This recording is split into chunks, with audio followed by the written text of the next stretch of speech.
So there's an election tomorrow, and we'll get to see a bunch of important results for the upcoming midterms in November. And I want to show you an ad for Justice Democrat Brent Welder in Kansas that was just released. Watch. Our system is completely backwards. The billionaires and the top executives of giant corporations, the people who rig our economy against the middle class and the poor, the wealthiest of the wealthy, take a tiny sliver of those enormous profits that they steal from us, and they use it to pay off politicians to keep the system rigged in their favor. We gather here tonight to say enough is enough!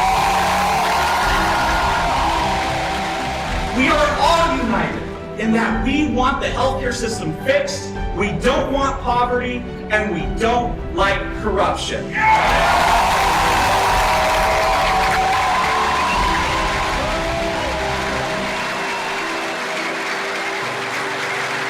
Change Campaign Super PAC is responsible for the content of this advertising. That's a good ad. That's a good ad. Now, in the final days of this election, what's happening is actually pretty funny. So there are right-wing groups that are getting involved in Kansas, and apparently they're trying to prop up Brent Welder. By all means, go right ahead. Now, here's why they're doing it. Let's be clear. They're doing it for the same reason that some people on the right tried to prop up Bernie Sanders over Hillary Clinton in the primary. So here's what they think. They think, wouldn't running against Bernie Sanders be a dream scenario for any Republican because he's so far left, there's no way he can win. So let's try to prop up Bernie Sanders. Yeah. Careful what you wish for, dipshits.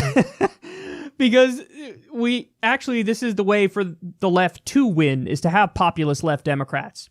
But Republicans are so in their own bubble and so disconnected from the people, and they're so up the ass of their donors, that they genuinely believe, like, there's no way Bernie can win, so let's try to prop him up over Hillary, because Hillary would be a more formidable opponent. That's so stupid. It's the same thing for Brent Welder. Yeah, he's the furthest left option. He's also massively populist, and he can definitely win. So the fact that they try to prop him up and they think like this meddling is going to help them in the end, no, it'll actually hurt them. So by all means, please try to prop up Brent as much as you want, because he will ultimately destroy you. God, they're so silly. They don't know what they're doing. Like, their decisions are made from based off of establishment bubble conventional wisdom that is just fundamentally untrue, and has been proven untrue time and time and time again. I mean, look at his ad. Massively anti-corruption, anti-elitist, 100% pro-worker, 100% populist, and this is the guy you want to run against because you think he's too far left? By all means, go right ahead. Please prop him up, because he's going to fucking destroy you when push comes to shove. So 3rd District of Kansas, Brent Welder. The election is tomorrow. If you're over there, go out and vote for him, because if he wins this primary, then he definitely defeats Yoder in the general election. So let's do this thing, man. Let's show him. Again, I find it hilarious how out of touch the establishment is and how out of touch elitist Republicans are, where they really believe, like, yeah, let's have this guy as our opponent. By the way, this is exactly like the establishment Democrats are, too. What did they do? The Pied Piper strategy. We learned that Hillary and her team tried to prop up Trump because they felt like, well, obviously we'll beat Donald Trump. We wouldn't be able to beat, a very talented Republican politician like Jeb Bush.